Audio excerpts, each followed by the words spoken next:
Today I'm talking about Children of Time by Adrian Tchaikovsky and its two sequels. I'll try not to throw around spoilers willy-nilly, but it's hard to talk about what makes this series special without at least touching on the plot of book one.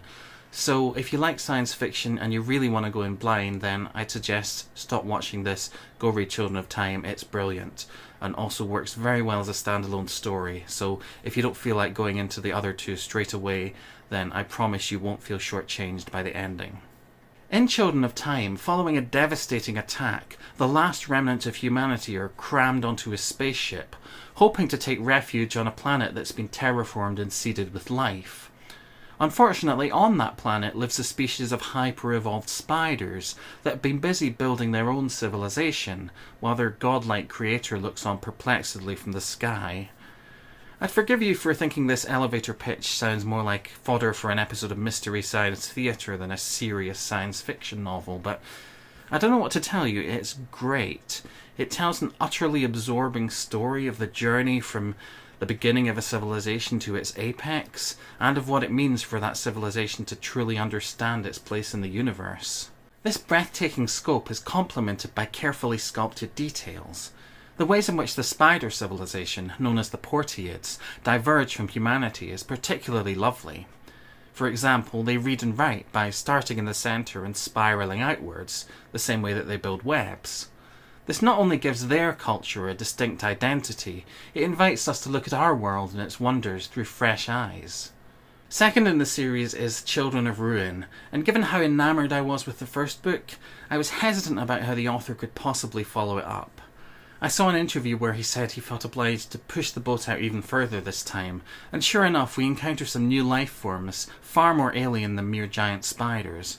One of them is so alien that another author would surely stumble and make them either too human or too abstract to make sense of.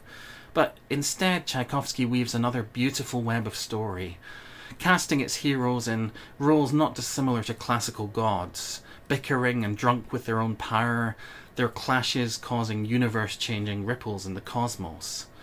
It maybe doesn't quite reach the heights of Children of Time, but it comes closer than I had any right to expect. Then there's Children of Memory.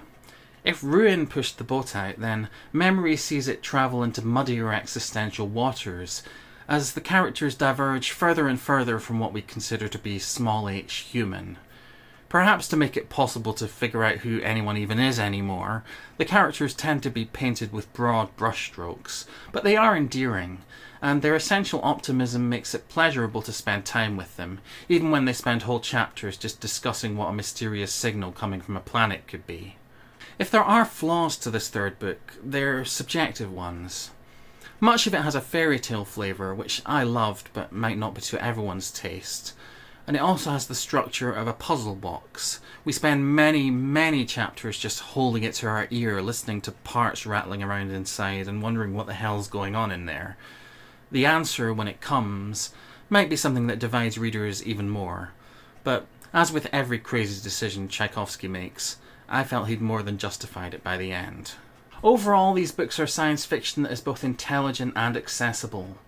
That may be an odd thing to say considering I've just made them sound like the most incomprehensible thing ever put to paper, but the author does such an admirable job of keeping things clear, including recapping key information throughout, that I never had trouble following it, except when I was wondering at deliberate elements of mystery. It'd be easy to overlook this, but it shows that he cares as much about his readers as about the world he's building, and has enough faith in his ideas that he doesn't feel the need to obscure them behind impenetrable writing. More than anything, these books feel like a love letter to life in all its strange and tenuous forms, and as a strange and tenuous life form, I love them back. If you like space adventure that finds beauty in unusual places, and where violence and genocide are not the go-to solution for every conflict, you owe it to yourself to at least give this series a try.